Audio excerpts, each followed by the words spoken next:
శ్రీ గురుభ్యో నమః. శ్రీ మహాగణపతే నమః. జూన్ 22 నుంచి జూలై 5వ తారీఖు వరకు పౌర్ణమి నుండి అమావాస్య వరకు ఈ 15 రోజుల కాలం అనేది ఎలా ఉండబోతుంది అనేది చూద్దాం. అంటే ఈ 2 వారాల్లో మనకు ఎలా ఉండబోతుంది, మీనరాశి వారికి ఎలా ఉండబోతుంది అనేది చూద్దాం. మీనరాశి వారికి వచ్చేటప్పటికి ఈ యొక్క 2 వారాల్లో జరిగిపోయినటువంటి పంచగ్రహ కూటమి అనేది అనుకూలించింది అన్నమాట. ఎందుకంటే తృతీయంలో గురువు అనుకూలించకపోయినా సరే రవి తృతీయంలోకి వచ్చినప్పుడు పంచగ్రహ కూటమి అనుకూలించింది, యోగించింది. యాక్చువల్గా చెప్పాలంటే ఆ పంచగ్రహ కూటమి ఎప్పుడైతే పటమంచలైపోతూ ఉన్నదన్నమాట 12వ తారీఖు, 14వ తారీఖు, 12, 16వ తారీఖు ఇది జరిగిపోయింది అన్నమాట. 12వ తారీఖు వచ్చేటప్పటికి శుక్రుడు చతుర్థంలోకి మారడం జరిగింది. 16వ తారీఖున రవి బుధుడు ఇద్దరు 2 గ్రహాలు వచ్చేటప్పటికి చతుర్థంలోకి మారాయి అన్నమాట. ఇప్పుడు ఈ రాశి వారికి వచ్చేటప్పటికి జన్మరాశిలోకి రవి, రాహువు, అదేవిధంగా సప్తమంలో కేతువు ఉన్నాడు. రాహు జన్మరాశిలో సంచారం చేస్తున్నప్పుడు ఏ నిర్ణయం తీసుకోవడానికైనా సరే ముందు వెనకాల ఎక్కువగా ఆడుతూ ఉంటారు. ఆ నిర్ణయం మీరు తీసుకునే టైంకి రావాల్సినటువంటి పరిస్థితి, మీకు జరగాల్సినటువంటి శుభం అనేది జరగకుండా ఆ యొక్క ఛాన్సెస్ కూడా వేరే వాళ్ళకి వెళ్ళటం అనేది జరుగుతుంటుంది. ఆ యొక్క విషయం అనేది మిమ్మల్ని చాలా విషయాల్లో వెనకలాగుతూ ఉంటుంది. అదేవిధంగా ఈ రాశి వారికి మనం బాగా గమనించినట్లయితే ధనస్థానాల్లోకి వచ్చేటప్పటికి కుజుడు ఉన్నాడు అన్నమాట. అంటే ధనస్థానాల్లో కుజుడు గ్రహ సంచారం జరుగుతుంది. పాపగ్రహం ఎప్పుడైతే కుజ స్థానంలో జరుగుతుంటుందో ఇది ఇంచుమించు కూడా ఏలినాటి శని ప్రభావం లాగా కొంచెం ప్రతిబంధకమైనటువంటి రిజల్ట్స్ ఎక్కువగా ఇస్తుంటుంది అన్నమాట. అంటే మాట్లాడేటప్పుడు జాగ్రత్తగా మాట్లాడాలి. ఇరుగు పొరుగు సఖ్యత విషయంలో మోసపూరితమైనటువంటి మాటలకు దూరంగా ఉండాలన్నమాట. ఈ రాశి వారికి ధనస్థానంలో కుజుడు ఎప్పుడైతే సంచారం చేస్తాడో కుజుగ్రహ దృష్టి డబ్బుని హరించే విధంగా ఉంటుందన్నమాట. ఏదో ఒక విషయాన్ని నమ్మి మీరు 10 రూపాయలు ఇన్వెస్ట్ చేస్తే 100 రూపాయలను వస్తాయని చెప్పి ఒక నమ్మకం కలిగించటం, ఎవరో ఆ ప్రబుద్ధులను నమ్మి మీరు ఇన్వెస్ట్ చేయటం అనేది జరుగుతుంది. ఆ విషయంలో కొంచెం జాగ్రత్తగా ఉండాలి. మోసపూరితమైనటువంటి మాటలను నమ్మి 10 రూపాయలు కూడా ఇన్వెస్ట్ చేయొద్దు. ఎందుకంటే సమాజం అనేది అలాగే ఉంది. కాబట్టి రజోగుణకారకమైనటువంటి సమాజంలో మనం కుజుడి యొక్క పాప దృష్టి అనేది చాలా ప్రమాదకరంగా ఉంటుంది అన్నమాట. అదేవిధంగా ఇరుగు పొరుగు సఖ్యత విషయంలోనూ, గృహంలో అన్యోన్యత విషయంలోనూ కొంచెం జాగ్రత్తలు అనేవి తీసుకోవాలి. మీరు మాట్లాడే ప్రతి మాట వచ్చేటప్పటికి మళ్ళీ మీకే వస్తుంది అనే విషయాన్ని గుర్తుపెట్టుకోండి. కుజుడు ధనస్థానంలో ఉన్నప్పుడు ఏమవుతుంది అంటే మీరు మామూలుగా మాట్లాడినా సరే దాన్ని వక్ర దృష్టిలోకి మార్చేటువంటి సమాజం ఇది. సో ఆ యొక్క విషయాన్ని గుర్తుపెట్టుకొని మాట్లాడేటప్పుడే మనం జాగ్రత్తగా మాట్లాడాలి. అదేవిధంగా కుటుంబంలో అన్యోన్యత పెంచుకోవడానికి ఎక్కువగా తయారు చేయాలి.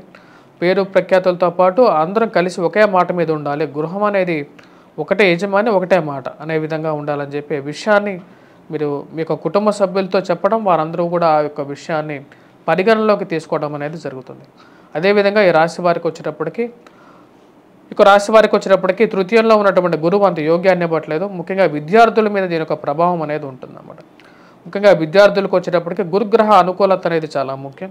తద్వారా వచ్చేటప్పటికి విద్యార్థులు ఎవరైతే ఈ యొక్క పోటీ పరీక్షల కోసం ప్రిపేర్ అవుతున్నారో వారు కొద్దిగా కష్టపడి చదవాల్సినటువంటి పరిస్థితి. చతుర్థంలోకి వచ్చేటప్పటికి త్రిగ్రహ కూటమి అనేది జరిగిందన్నమాట. రవి, బుధుడు, శుక్రుడు కలిసినటువంటి కూటమి చతుర్థంలో జరగటం వల్ల దీని యొక్క ప్రభావం అనేది ఈ రాశి వారి మీద ఉంటుంది. ఈ యొక్క 3 గ్రహాలు శుక్రుడు, బుధుడు చతుర్థంలో ఉంటే యోగకారకులే. కాకపోతే రవి ఎప్పుడైతే ఆ యొక్క స్థానంలో చేరతాడో ఆ యొక్క శుభతత్వాన్ని కూడా నాశనం చేయగలుగుతాడు రవి. సో ఆ విషయంలో జాగ్రత్తగా ఉండండి. సో కాబట్టి రాశివారు ఎవరైతే చతుర్థంలోకి రవికి ఎప్పుడైతే సంచారం చేస్తాడో దాని యొక్క ప్రభావ రీత్యా వచ్చేటప్పటికి సెల్ఫ్ డ్రైవింగ్ విషయంలో తగు జాగ్రత్తలు తీసుకోవండి. అధికమైనటువంటి డబ్బు ఖర్చుగా ఉంటుంది. అదేవిధంగా వచ్చేటప్పటికి ఆరోగ్యపరంగా కూడా చిన్న చికాకులు ఎక్కువగా ఉంటాయి అన్నమాట. అధికమైనటువంటి కోపాన్ని తగ్గించుకోండి. ఇరుగు పొరుగు సఖ్యతతో పాటు గృహవాహన కొనుగోలు సంబంధితమైన విషయాల్లో జాగ్రత్తలు తీసుకున్న తర్వాత ఇన్వెస్ట్మెంట్స్కి వెళ్ళటం అనేది ముఖ్యం.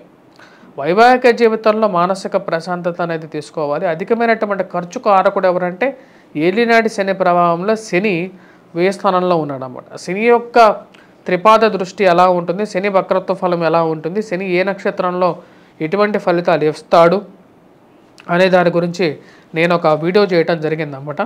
శని వక్రత్వ ఫలం అనేది అది కూడా మీరు చూడొచ్చు. దానిలో నక్షత్ర రీత్యా కూడా ఇవ్వడం జరిగిందన్నమాట. ఏ నక్షత్రానికి, ఎందుకంటే ఇప్పుడు శని 12వ ఇంట్లో ఉన్నా సరే అన్ని నక్షత్రాలకి ఒకటే ఫలాన్ని ఇవ్వడం. 27 నక్షత్రాల మీద తను ఉండేటువంటి స్థానరీత్యానే మిగతా నక్షత్రాల మీద తన యొక్క ఫలం అనేది ఉంటుంది. ఆ విషయాన్ని గురించి నేను దానిలో క్లియర్ కట్గా కూడా చెప్పడం జరిగింది. ఆ విషయాన్ని మీరు గమనించినట్లయితే క్లియర్గా మీకు తెలుస్తుంది అన్నమాట. అంటే ఏ నక్షత్రానికి ఎటువంటి ఫలితం అనేది. అందుకనే ఏలినాటి శని ప్రభావం అనేది మీన రాశి వారి మీద ఇంకా రాలేదు. రాబోతున్నటువంటి 2.5 సంవత్సరాలు 2025 సంవత్సరం 2024 ఎండింగ్కి మార్చి 2025 మార్చి ఈ టైంకి వచ్చేటప్పటికి ఎప్పుడైతే శని యొక్క మార్పు జరుగుతుందో అప్పుడు ఈ రాశి వారి మీదకి ఈ యొక్క ప్రభావం అనేది ఉంటుంది. అప్పటి వరకు అంత పూర్తిగా ఈ యొక్క ప్రభావం అనేది ఉండదు.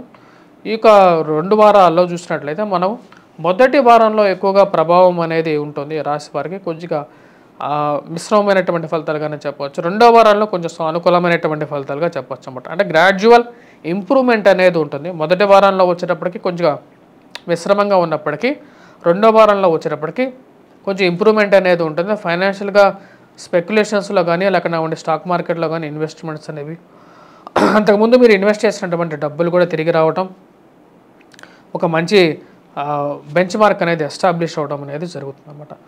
గృహవానుకొని ఇన్వెస్ట్మెంట్స్ ఏవైతే అంత పాతకాలంలో చేసినటువంటి వారు ఉన్నారో వారికి కూడా అవి పెరిగాయి అని చెప్పి విషయం తెలిసి రావటం అనేది ఒక మంచి పరిణామంగా కూడా గోచరిస్తూ ఉన్నది.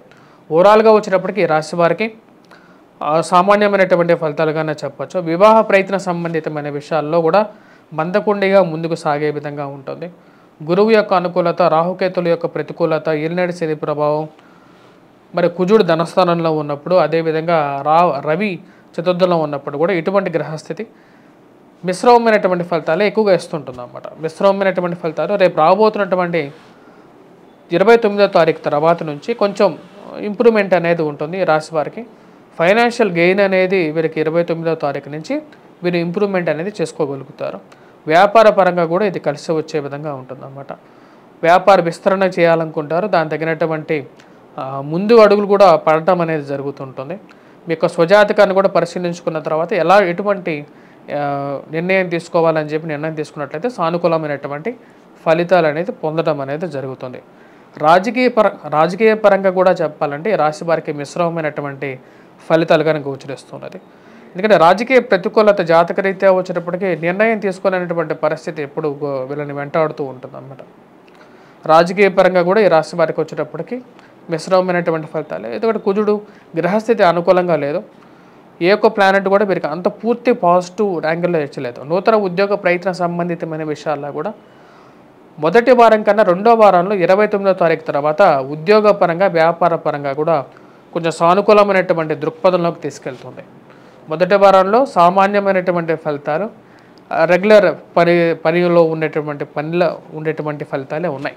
ఇంప్రూవ్మెంట్ పరంగా చెప్పాలి అంటే 29వ తారీఖు నుంచి వీరికి ఇంప్రూవ్మెంట్ అనేది బాగా ఫ్లచ్ అయ్యే విధంగా ఉంటుందన్నమాట. అంటే 29 తర్వాత నుంచి ఈ వారం ఎండింగ్ వరకు వీరు చేసుకోవాల్సినటువంటి పరిహారాల్లో ముఖ్యంగా వచ్చేటప్పటికి రాహుకేతువుల ఇద్దరికి, రాహుకి అమ్మవారు దుర్గాదేవిని, కేతువుకి వినాయకుడిని పూజించడం, మరి అదేవిధంగా శని యొక్క ప్రభావం ఎవరైతే ఎక్కువగా ఖర్చుని ఎదుర్కొంటున్నారో వారు వచ్చేటప్పటికి ముఖ్యంగా వెంకటేశ్వర స్వామిని పూజించడం, అదే ఉద్యోగపరంగా స్థిరత్వాన్ని లేనటువంటి వారు అరుణ పారాయణం, ఆదిత్య హృదయాన్ని పఠించినట్లయితే సానుకూలమైనటువంటి ఫలితాలు పొందగలుగుతారు.